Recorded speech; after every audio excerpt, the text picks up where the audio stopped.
All right, halfway through, we're going to now jump into a little chat with OB, my guest for the month.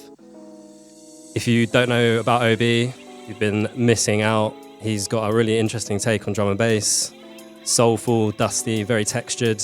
He's been releasing since 2018 and he started on Monk Audio.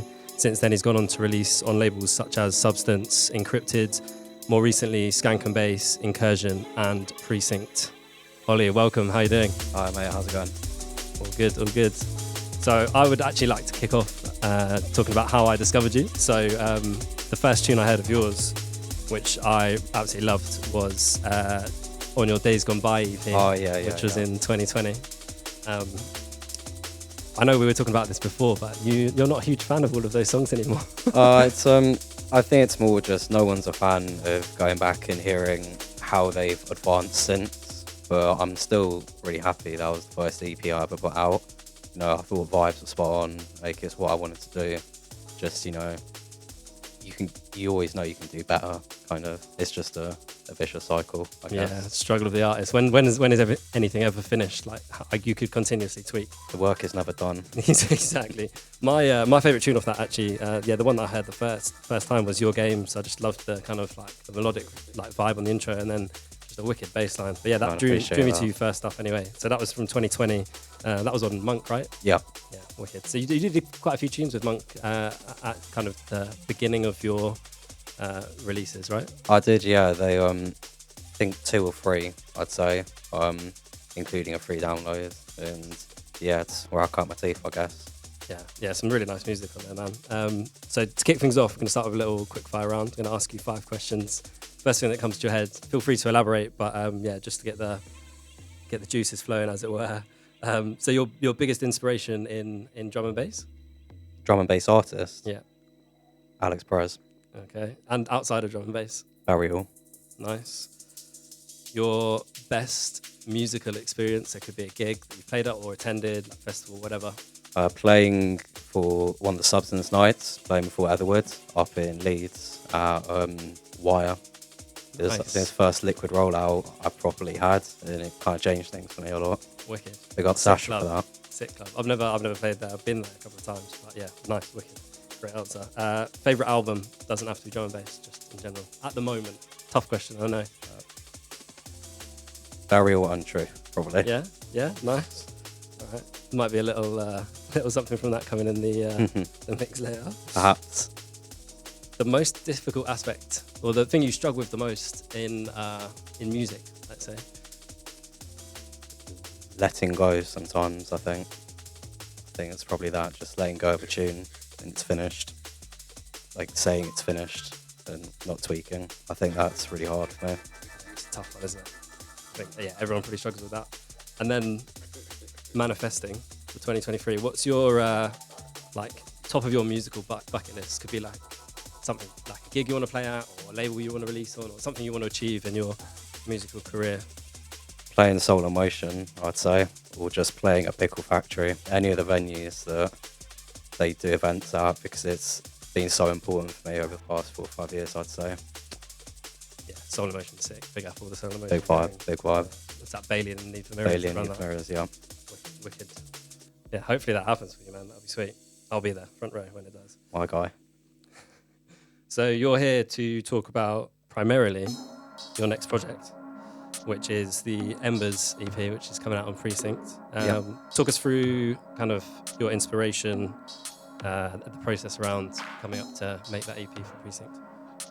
I think it's an interesting one because unlike my last EP, it's not really a concept EP per se. It's quite a different variety of sounds. Yeah, I still feel it all sounds like me. You've got like you've got a happy first like vocal track, I'd say, and then the rest of it is quite deep, I'd say.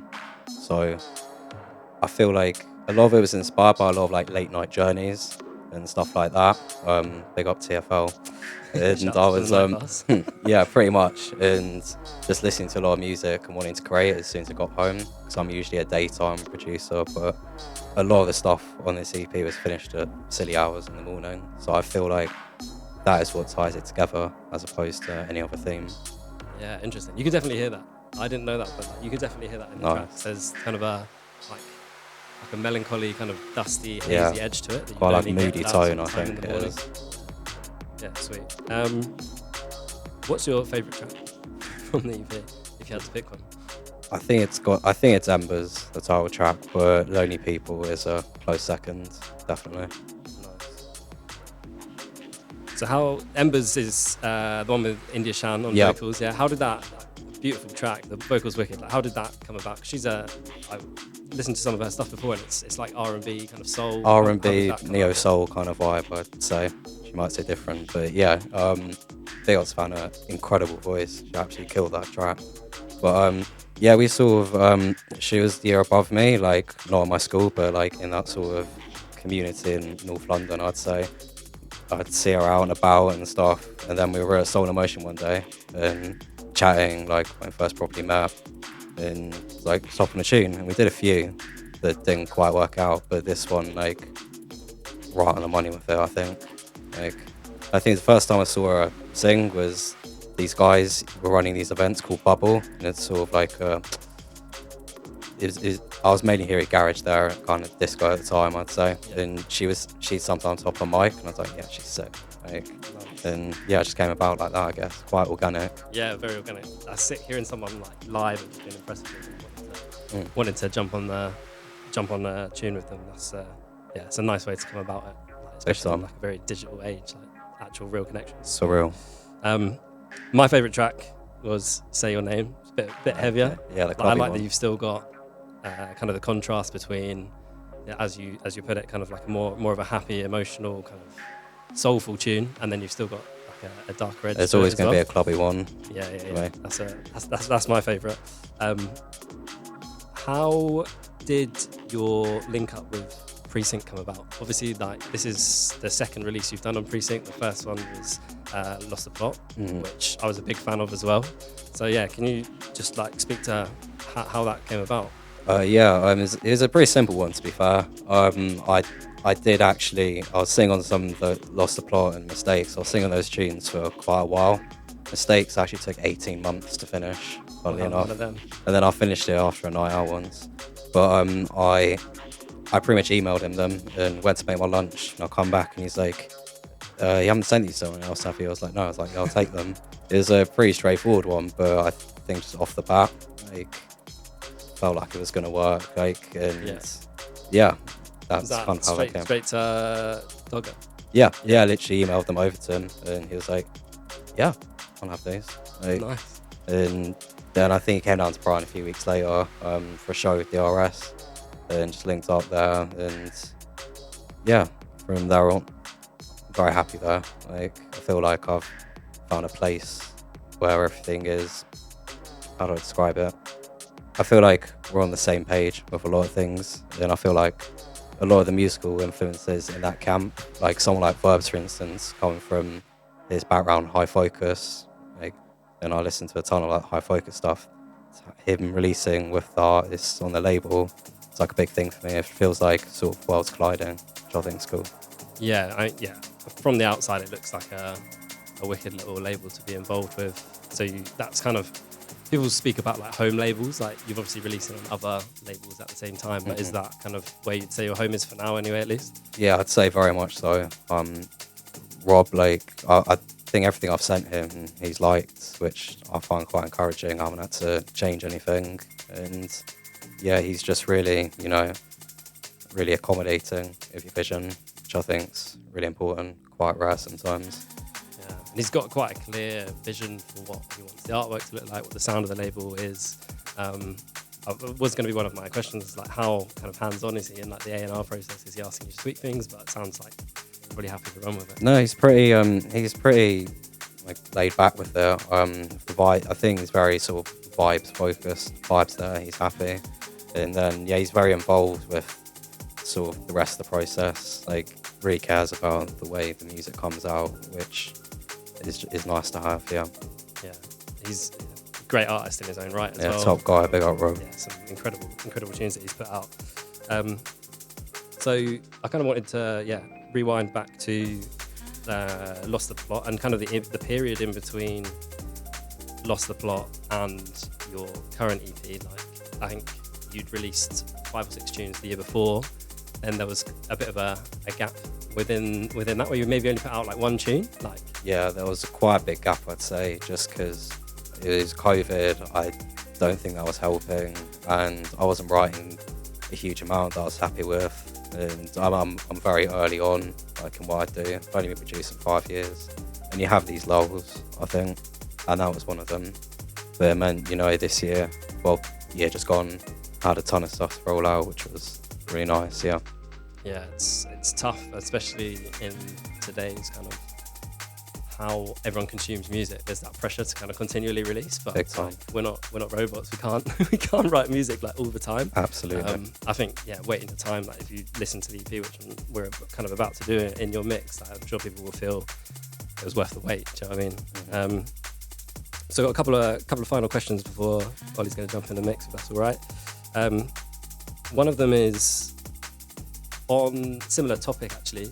What do you think of the album format these days? Like, what do you think of albums in this time in music?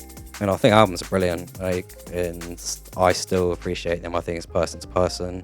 Artists find it fulfilling to put them out, and there's still quite a lot of listeners that like them, obviously. I think in dance music, maybe they might have lost their charm a bit, I guess. But I mean, still people like Workforce, for instance, his latest project's incredible.